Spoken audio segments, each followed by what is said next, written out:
Really, the goal is just to use our stories to bring veterinary medicine to life for the pet caretakers of the world.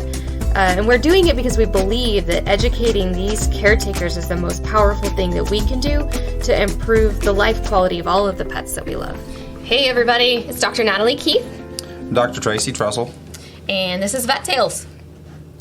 And today we're going to be talking to you about cruciate injuries and repairs and management and things like that. Cruciate repairs and management and things like that. What's a cruciate? Cruciate is the ligament in the stifle of the dog. And a little background is the stifle of the dog is the same as our human knee. It basically has all the same components. We have, the femur, the upper leg bone, the tibia, the lower leg bone, the patella, the kneecap, both meniscus. In humans, they call it an ACL, anterior cruciate ligament. Yeah. And then there's a PCL, the posterior cruciate ligament. Or CCL. Or is that different still? It's different still. That's different still. I don't do ortho. In our dogs, because they're quadrupeds, not bipeds, we call it a cranial cruciate ligament and a caudal cruciate ligament. It is, in essence, the cranial cruciate ligament in the dogs is the same as the ACL in humans. In there. So that's what we're talking about. Is you think about the ACL that we see in ACL injuries we see in people. Like when a football player blows their knee. This is what we're talking about. That's it. Yeah, when the knee bone is connected to the leg bone. Yes, when it's no longer connected. No longer. Yes, firmly connected anyway. Yes. So a couple of notions that I've had to misspell for or displace for years after I found out the same is that in most of our humans, like 95% of our cruciate injuries or ACL injuries are traumatic. Yeah. I know when I did mine, I jumped off a fence. Yeah, my border collie tore hers because she was pivoting and her foot kind of like was stuck in soft mud and she turned and her knee didn't. And that was it. Yeah, which is the rarity in the dogs. Yeah. Because about 95% of our dogs' injuries are not traumatic. Yep. And they're, it's almost just exactly the opposite of the humans. Because what happens in our dogs and why theirs isn't traumatic is it's a little hard to describe on a podcast, but the tibial plateau angle. You think of the knee, you got the femur. The end of the femur that is in the knee joint is round. Right. The top of the tibia, which is the other bone in the knee joint. Which is the lower bone. The lower bone. The femur's the big guy. Yeah. It's flat. So you have a round and a flat surface trying to come together to make a joint. Yeah. And round and flat, it's like the square peg in the round hole kind of thing. You think you set a ball on a flat surface, if it's not completely level, that ball's rolling off. Indeed. It's just so physics there's just and gravity. A smoke ton of ligaments trying to hold everybody together. It is. So you think of what we look at the tibial plateau angle, which is the angle of the top of the tibia that's in the joint in relationship to the ground. Yep. Most of the time in humans, that averages about 5 degrees. It's 5 degrees off it's tilted to the backside just a little bit. Yep. Now, in contrast, on average, just quick rough math of the ones that I've done, the average dog is about 26 to 27 degrees. That's a significant difference. That is. You just think of the dynamic forces when you take a step. When you put weight on the knee, that femur is just trying to shove that tibia forward. Mm-hmm. It makes total sense. Which is what one of the main components that the ACL does is prevent that tibia from sliding forward. Right. In there. And, it's just dynamic load. And typically over time, you think of the cruciate ligament as like a cable. That's how I describe it. Anybody that listens to this that has been through one of these surgeries, they've heard this talk before. Mm-hmm. It's a cable. You think of, a cable is a large diameter item made out of several small tinier, diameter. Yes. Let's say you got a little million strand cable, and as long as with a million strands intact, everything's great. Mm-hmm. Well, you lose 50,000 strands, you still have all of integrity that you need. Is there really 1 million strands, or are we just using this? No, I just use that. Okay, just that's, checking. That's the number this I always use. This is how little I know about, yeah. That's the number I always use. I like it, I don't know how many strands there actually are. Just checking. And I think it depends on the size of the dog. Okay. Well, that's fair. But you know, just for easy numbers, you have a 1 million strand cable, and because of the dynamics of the dog leg, the tibial plateau angle, and some other conformational issues that some dogs will have, you know, they may break 2 or 3 strands every step they take, just because of the stress that they put on that ligament just from walking, and which is fine. And every strand that breaks probably makes it a little easier for the next strand to break because we've got a little bit less support. It does a little bit. It doesn't get to a great deal until you start losing higher percentages till you've lost, you know, 50-60% of your integrity. But you know, you think you lose, you know, 5,000 strands here, 10,000 strands there. That's not a big deal. But now you have your 1 million strand cable. Well, now you're down to, you know, after 4 or 5 years of that, you're down to 100,000 strands. You have 10% of the capabilities that it had at one time. So then you make that one turn, that one wrong step off a curb. It's like a time bomb. It doesn't have to be much. And then all of a sudden it's gone in there. And now one other thing, jump in real quick, is we also do have partial cruciate tears, because that was describing a full cruciate tear. We will have traumatic partial tears. You know, you think of the agility dogs going over the jump and landing just not quite right, and they're like, yeah, that hurts. And they can tear a number of those strands, but you still have enough integrity that they can function. But it does cause inflammation, swelling, and whatnot. And these dogs are going to be lame for a short period of time. They will be. Typically, we get them on anti-inflammatories, is what we've done for years, and usually within a week, they're back to like nothing ever happened. Well, as I found in some of my wet labs that I've gone to learn how to correct these, that we're actually better off going to surgery on those partial tears. Yeah, which is not what they used to tell us. No, used to is like just wait till it tears and then go fix it. Yeah. Because the surgery is the same, which is true. The surgery is the same in a partial tear or a complete tear. But if you do the surgery, and actually there's several surgeries you can do to repair it, or you don't actually repair the ligament. But to repair the function of the leg, let's say. Repair the function of the leg, if you still have some of that cranial cruciate ligament intact, you're way better off, because then that just adds to the stability of the knee.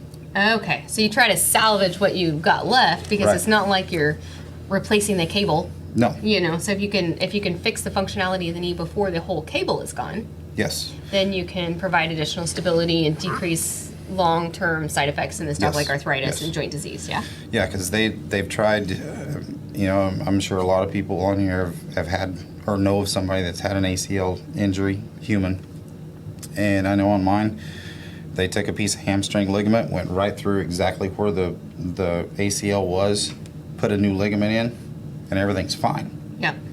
They tried that in the veterinary world, tried that in our dogs for 20 plus years, somewhere in there. They started in the early 80s and still try to work on it until about 2003 or 4, I think, is kind of when they gave up. Decided they needed a new approach. Yeah, because they never and could get it to work. I bet it goes back down to that like 5% or 5-degree angle versus the 26-degree angle or whatever you said it was.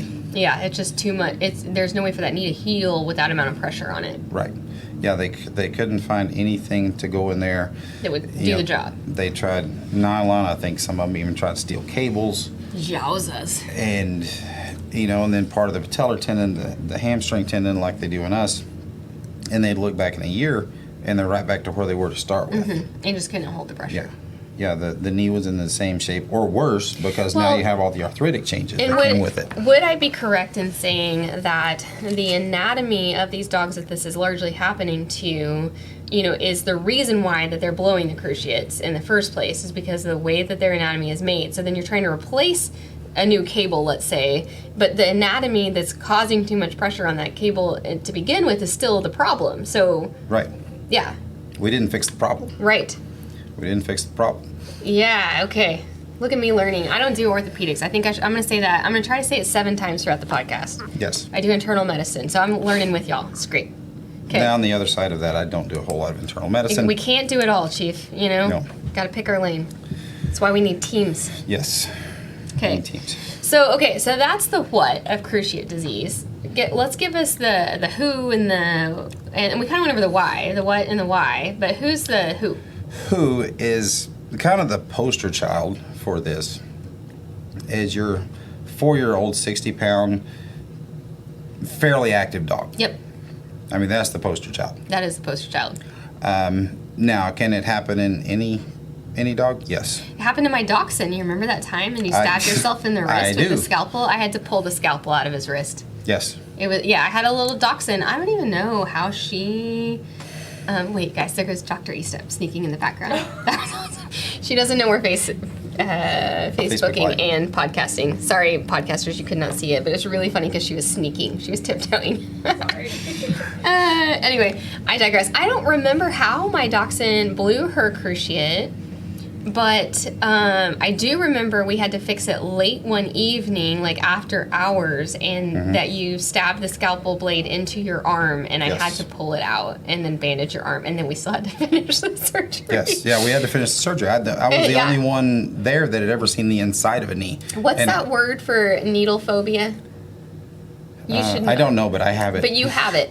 Yes, and Dr. Trussell's a big guy, like 6'5". There was no way I was getting him up if he went down. So luckily he did not pass out, but that was quite the event that many moons ago. That's been 13 years ago probably. Anyway, we digress. 13, maybe closer to 14. Yeah. But anyway, you've seen it, and how she wasn't. What was she? She's probably 2.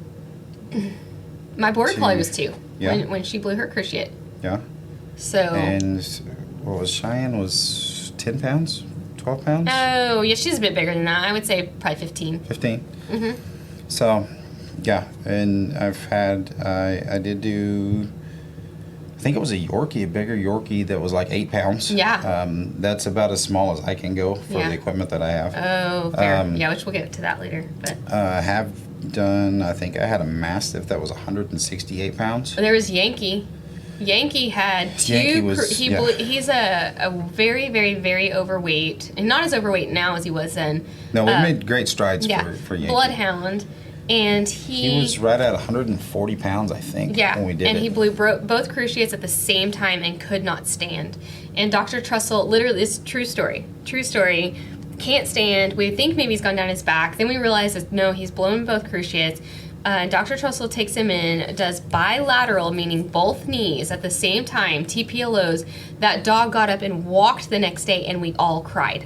This is a true story. We all, I think even Dr. Trussell teared up. Yeah. Yeah, it was so beautiful, to give that dog his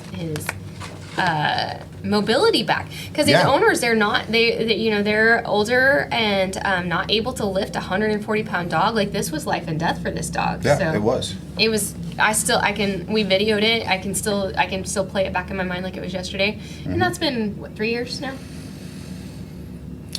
It's probably close to 2.5, probably 2.5 years. Yeah, and he's still doing great. Yeah, and now that he's getting around better, he feels better. He's lost weight. So talk about fixing the whole dog by doing that. Literally saved his life by fixing his knees. Anyway.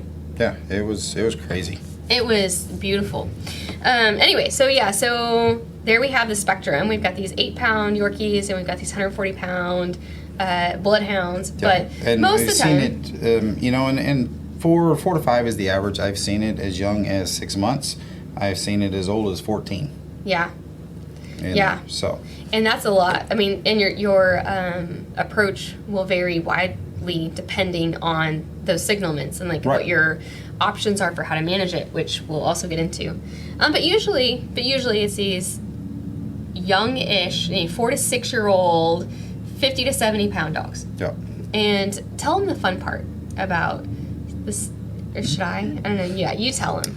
Well, the fun part is, as you listen to the first portion of it, it's the issues is caused by how the leg is made, and basically the conformation of the leg, and how it goes in there, and how everything comes together. The the functionality, the dynamic loads that are put on the knee, the physics of it all. The downside is most dogs have 2 back legs.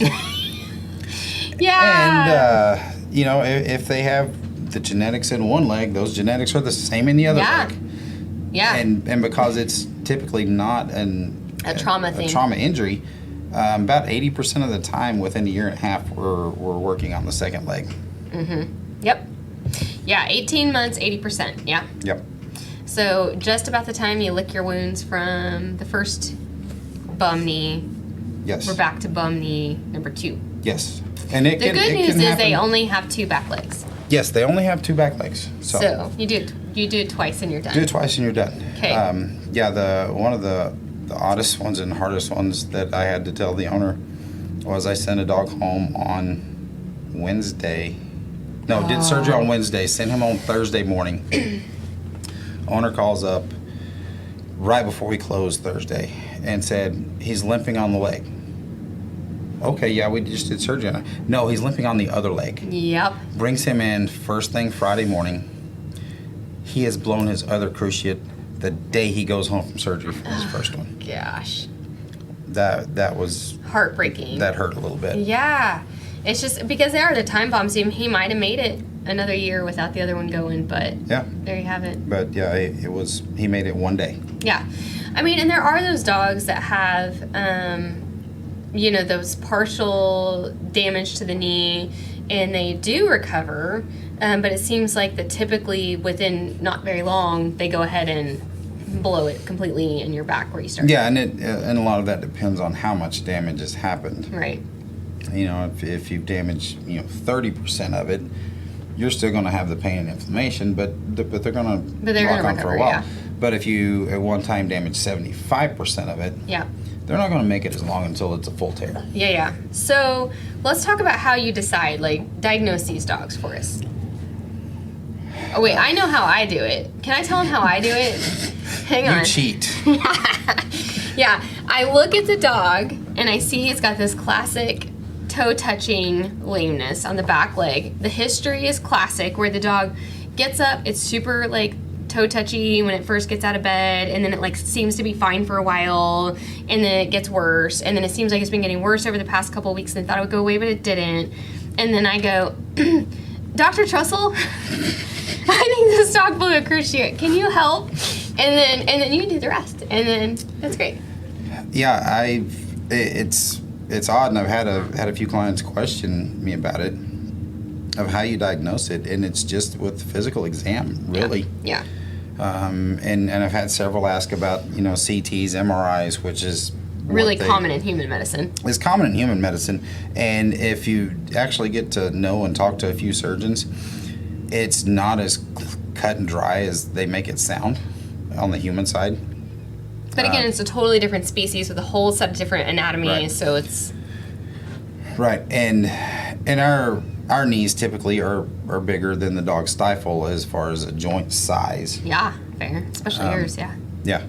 So, CTs and MRIs for our dogs don't show us enough. We can't get enough detail out of that size of a picture to see.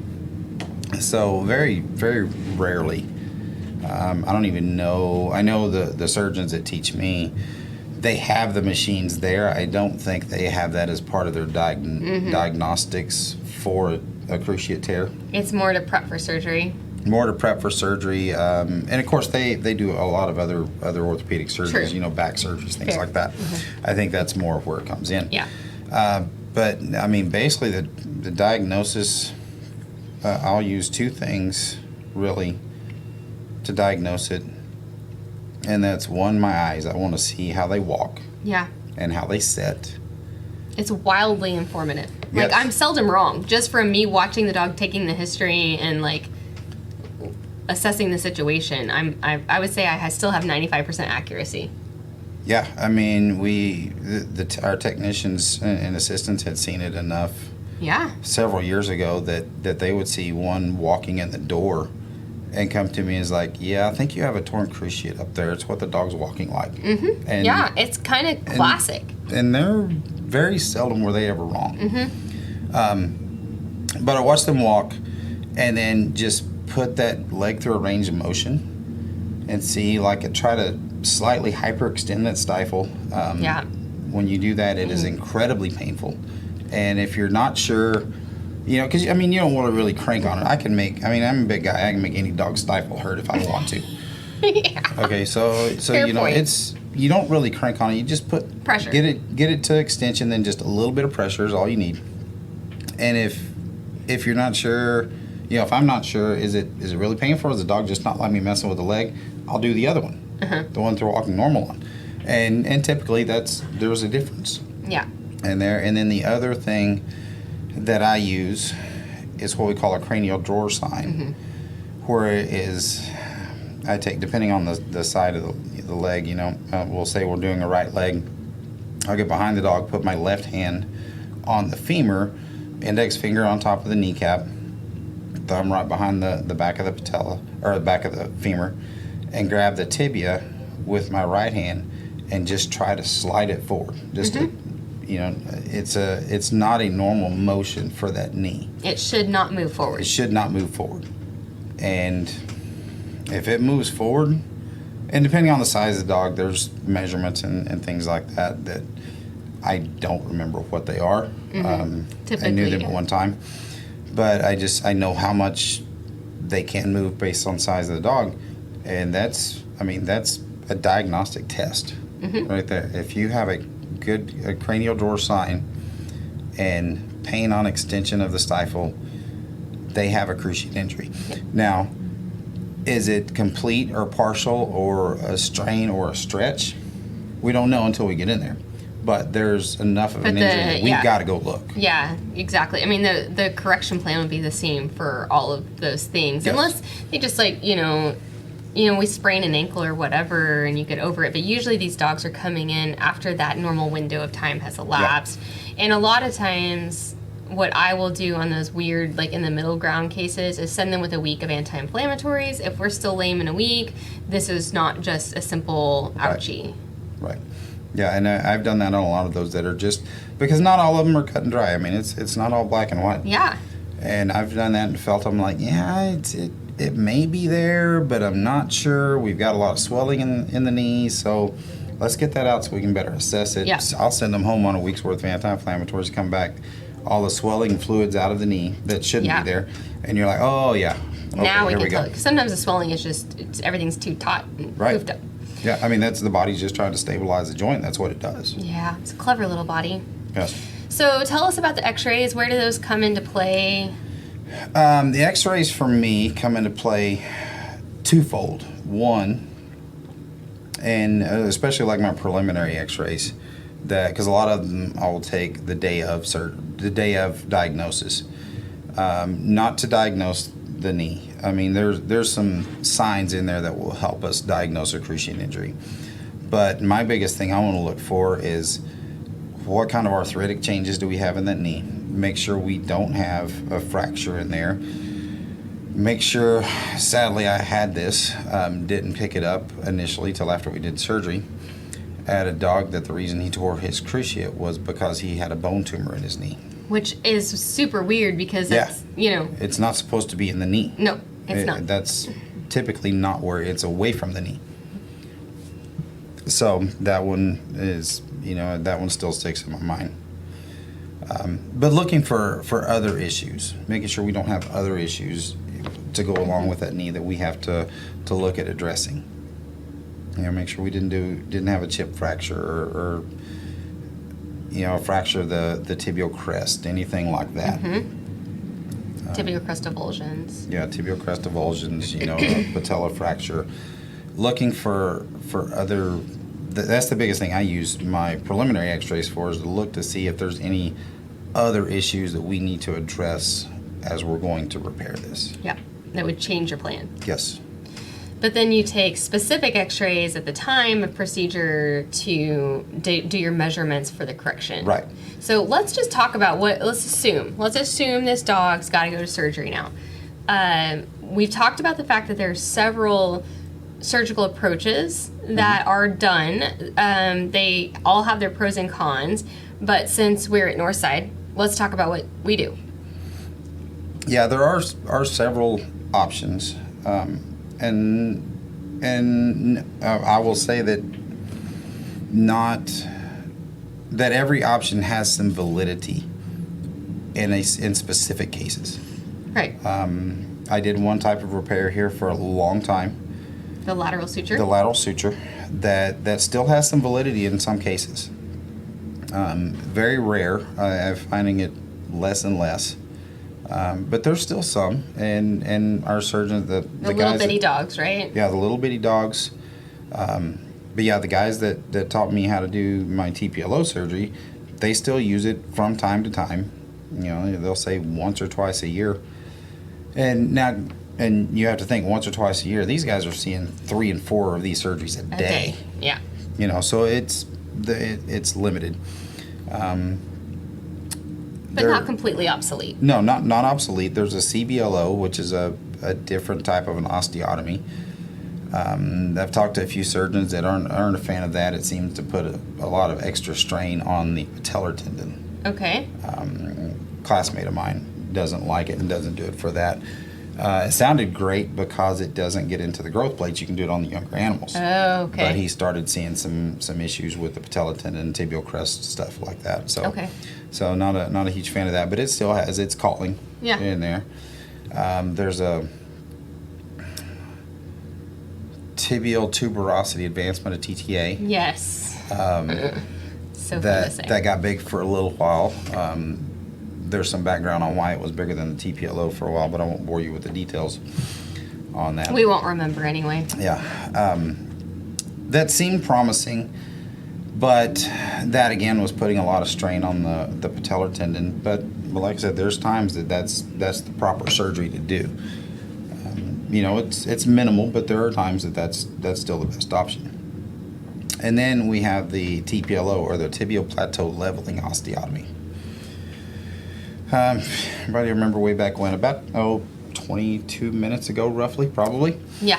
Looking at the time, we had talked about that tibial plateau angle, the difference between the dogs and the humans. And what we have found in the dogs is that if we correct that angle to more like what the humans are. So we're taking that 27 degrees or 26 degrees and making it closer to 5. Closer to 5. 5 is ideal. Anywhere from 3 to 8 or 9 functions the same. You can't tell the difference functionally in there. But we found that once we get to that point, because of the way that the dog walks as a quadruped, that cruciate ligament really isn't needed anymore. Mm-hmm. So we're not repairing the cruciate ligament, we're repairing the dynamic functionality of the leg. Mm-hmm. So, and it works. It's works amazing, well. the fact that these dogs walk the next day on these, because I don't understand it nearly as well as you, obviously, because again, I don't do orthopedics. But you're putting a plate in the leg. You're basically taking part of the bone, taking it off, changing the angle, and then using a plate to screw it all back together, and then the body heals. Mm-hmm. Yeah, that's wild. But the thing about breaking a bone, let's say, or a fracture, even if it's surgically induced, the pain of a broken bone is largely in the instability of that fracture. And so when you're immediately stabilizing it with this honkin' plate, these things are legit piece of metal. Yeah, they're stout. Yeah, I mean, they could hold up Yankee. Yeah. And they these dogs, they walk better the next day than they did the day of the surgery. Yeah, many of them are walking. Many of them are walking out, not normal. I mean, we just had a surgery on the leg, but the next day they're walking out better than they walked in. Yeah, that's wild. And that is not at all what we saw when we did the lateral sutures. You know, those dogs would struggle to get their mobility back for weeks. Yeah, I mean, we were hoping. I was hoping in 2 weeks they were letting their foot rest on the ground when they were standing. Wild, and that was way less, in my opinion, way less invasive to the bone. I mean, you're just putting a little drill hole and putting the little what looked like fishing line to me through it and clamping it there. Like nothing to me that seems as intense as these TPLOs, but yet those dogs were much more painful. Yeah, I mean, it's just much slower to heal. A little drill hole, and I guess they just weren't as stable. Suture, they weren't as stable. And that's it's probably not why. As stable. Yeah. But yeah, I mean, we're taking a. It sounds a little rough, but we're taking a saw and cutting that bone, putting some pins in there, rotating part of that bone, clamping it back together, putting a plate with anywhere from 6 to 10 screws in it, going all the way through the bone, and then closing it up. Yeah. And they're walking the day after. Stinking wild. Yeah, it's crazy. So then they're going home on NSAIDs, right? Like anti-inflammatories. Yes. And they're going to stay on that for a couple weeks. Usually I put them on a couple of weeks. Okay. And probably 96% of them do fine after the 2 weeks Yep. of the anti-inflammatories. So now I know the answer to this question, but why don't you tell them what is the most important thing about this surgery?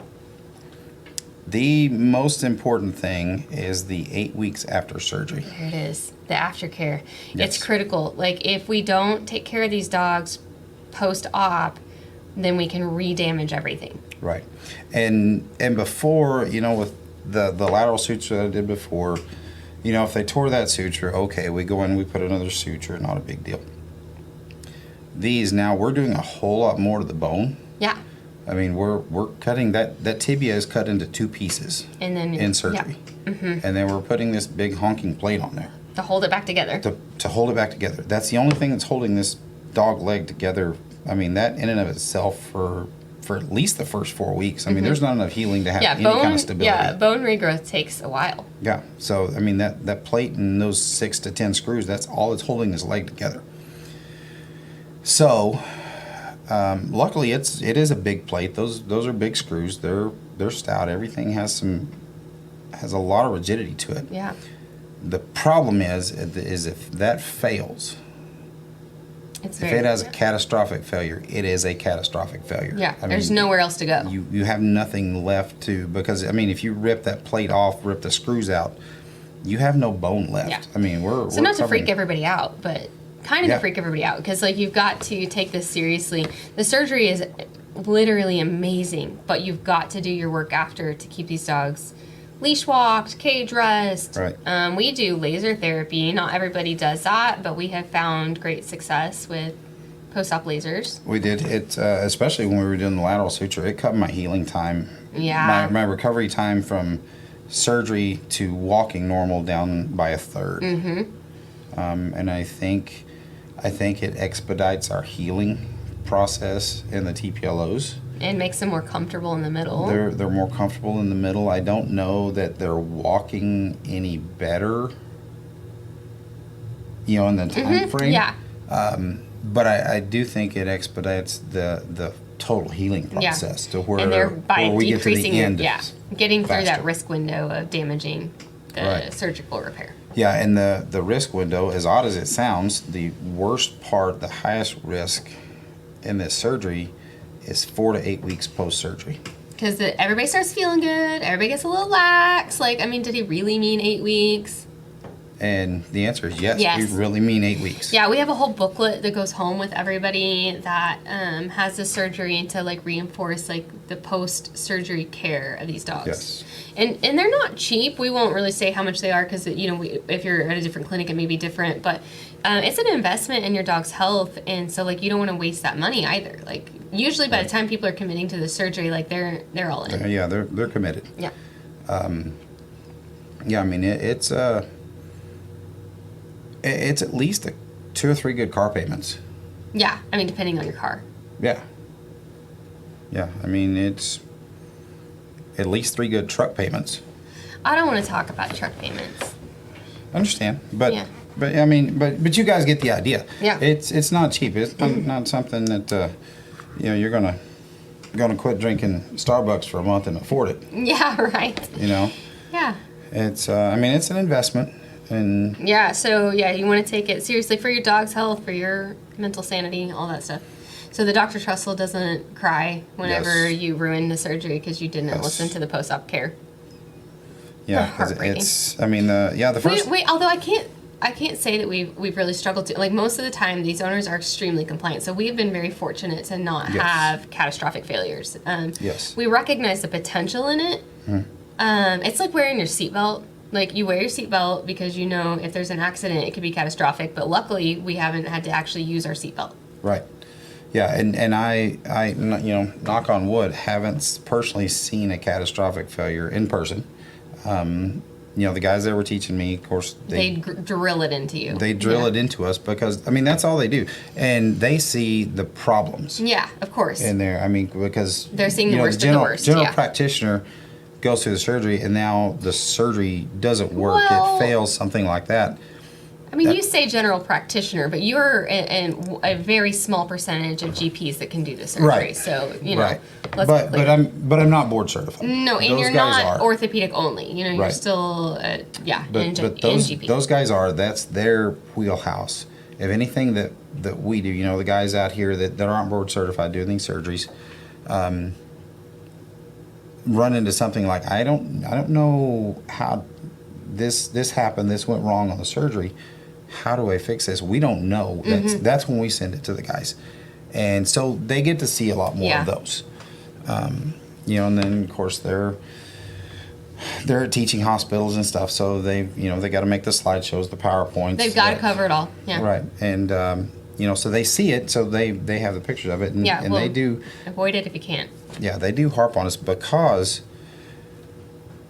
sadly, most of the time, if you have a catastrophic failure of a TPLO, you're amputating a leg. Amputation. Yep. I wondered what their plan was. But you can't let that happen on both legs. You could. You have to have a wheelchair. That's a bummer. I had a dog in a wheelchair. It's hard. Yeah, but we look back to, 18, 20 minutes ago on the podcast. If they had it on one, 80% of the time they're going to have it on the other. Exactly. So if you have it on one, then you have a catastrophic failure. So now you amputate that leg. The other one, you're expecting that we're going to have to do surgery. Well, yeah, because it's going to be taking such a tremendous load. Right. Because now it's and it's already compromised. Yeah. Because of the genetic makeup and all of that. So yeah. Yep. Okay, so you also recommend things like exercises and things like that, Yes. and kind of some rehabilitation exercises. I do. There's in the book that Dr. Keith talked about that we sent home. I didn't write it. I plagiarized 95% of it. And we can absolutely provide copyrights. Yes. For, or what is that word? Citation. We cite Citations. Yeah. There was and I'd have to look it up, but it was actually a vet clinic out of Canada that had the majority of it, and then Bethany had found one. Yeah, just kind of piece together a few that to make I a whole liked, book. Yeah. that made sense. That was that most everybody would be able to do these exercises that would actually gain us ground. Because these are things you're doing at home for the most part. Like you're able to. Yeah, you're able to do this. The first 2 weeks is pretty simple. They live in a cage. They go out on leash to go potty, do some range of motion, some massage, some heat, ice therapy, things like that. After we get through, make sure all the soft tissue portion of the surgery is healed, the skin incisions, sub-Q, and all of that. Well, now we can start putting a few stressors on that leg. Mm-hmm. And, not enough that we're going to damage anything, but to start building those muscles up, building some of those softer tissues so they up. don't have atrophy. We've still got the joint capsule that's going to thicken up a little bit. Our collateral medial ligaments. buttressing. I love to just say that. I know that it doesn't mean anything to anybody, but medial buttressing is one of the most fun things to say. It is. It just means that the medial collateral ligaments are getting thicker to be more supportive to the knee to create stability. It is. So yeah, we've got those soft tissues that are going to come up. But we're also going to lose muscle.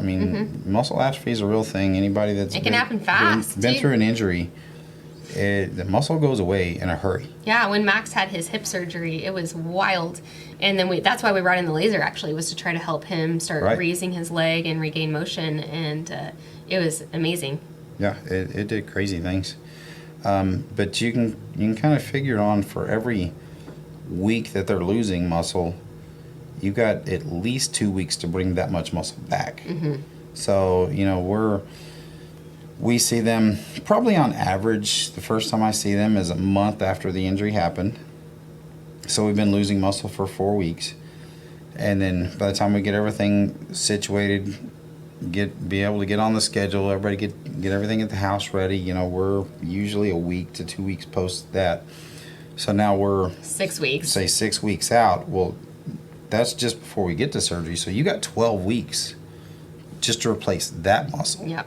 And now you got another 2 weeks post-surgery that you're not doing much of anything. Mm-hmm.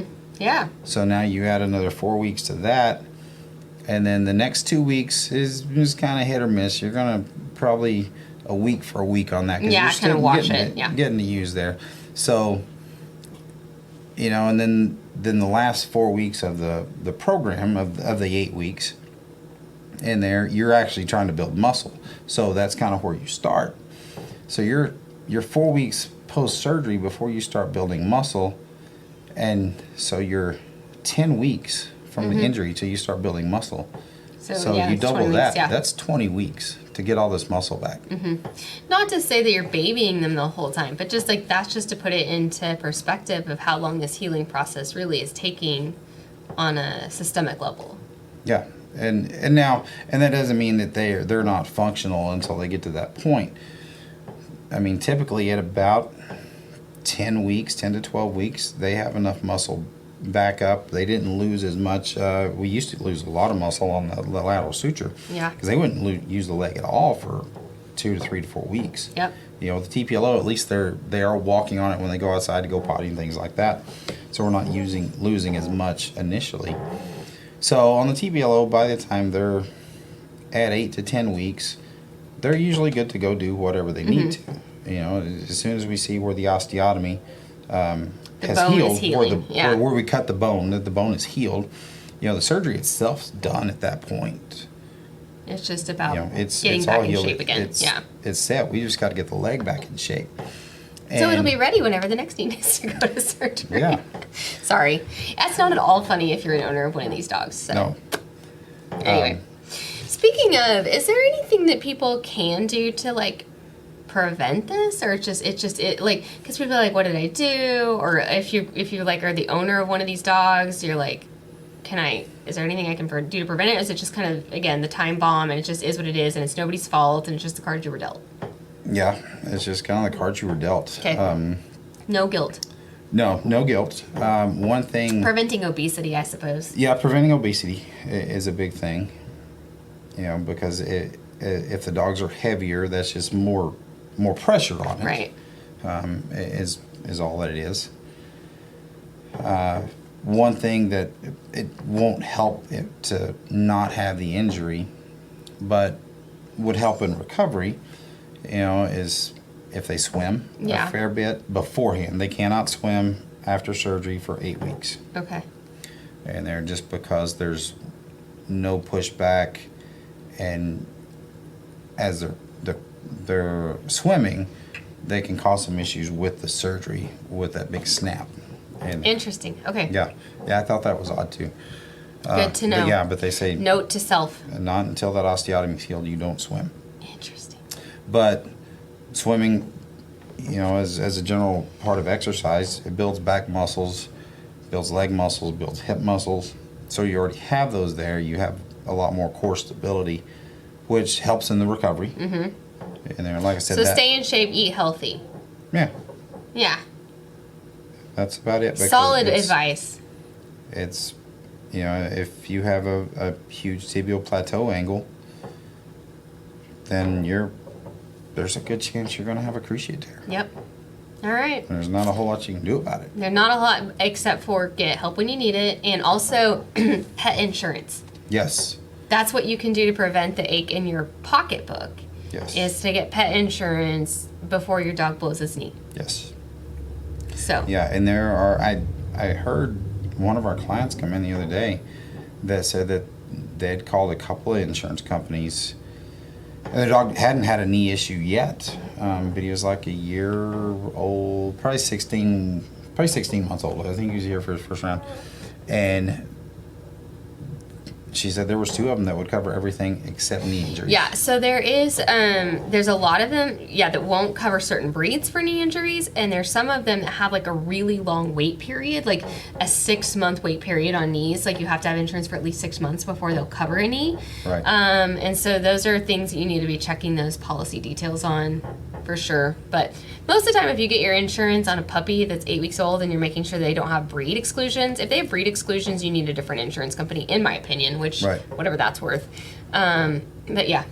Yeah, but you get that at, start them in the insurance at 8 to 12 weeks old. They don't have anything pre-existing at that point. That's right. So when they're 2 and 3 years old and we're in this situation, you'll be like, man, I'm glad I listened to that podcast. Yeah, or when they're 9 months old and out riding in the golf cart in the farm and decide they're going to jump out and they fracture a leg. Yeah. Yeah. Yeah, or when they're 9 weeks old and they eat your sock. Yeah.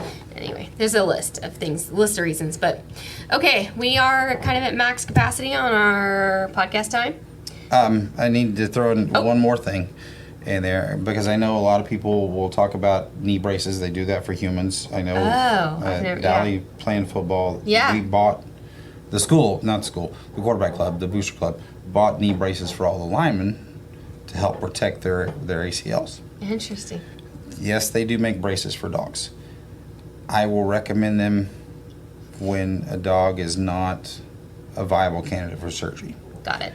The downside is you're going to pay for a good brace. Yeah. Good braces are going to be $600 to $900 depending on what. So don't just order one off Amazon, is what I heard. Yeah, I mean to help in some instances, yes. If you have a torn cruciate ligament, the braces that are going to help, they're going to start at. They may be down to like $500 now. There was only one company, and they were out of Canada several years ago making them. But was it Dog Legs? No. No? Okay. No, I can't remember the name of it. But they were the only company I could find that were making them. But you're going to pay for a good brace. Those braces are only going to last typically 18 months, 2 years max. It's cheaper to have surgery. Yeah, it would be. But, if you have the 14-year-old dog that has heart condition and maybe starting in some kidney disease, is surgery the right choice? I don't know that we can gain enough ground. Especially like severe arthritis in the knee already or things like that. Yeah. So there's I've had a few times that I recommended that. Yeah. So that is an option. But no, if your dog's 4, about every 18 months you're going to be replacing that. Yeah. And then you're going to be developing arthritis in the knee as you're going there. Yeah. Well, I've never even heard you talk about braces, so I'm glad you threw that in there. I don't typically because they're not. I think I've recommended it for 2 dogs. I'm glad we covered that. So in the future, if you need to reference one of those, if there's a new person, they'll have this little tidbit at the end. Yeah. Okay, cool. All right, you can hear the rumbling in the background of all the construction stuff going on, so if you could hear that, we apologize, but we're very, very excited that we actually have construction on the new building post-tornado. Yes. So yay for Northside 2.5, I think, because 2.0 plan got scratched. Yeah. Oh, Lord help us. Okay, all right, that's all. Always, if you guys have questions, comments, or concerns, you can find us at Northside Veterinary Hospital in Shawnee, and svhok.com is our website.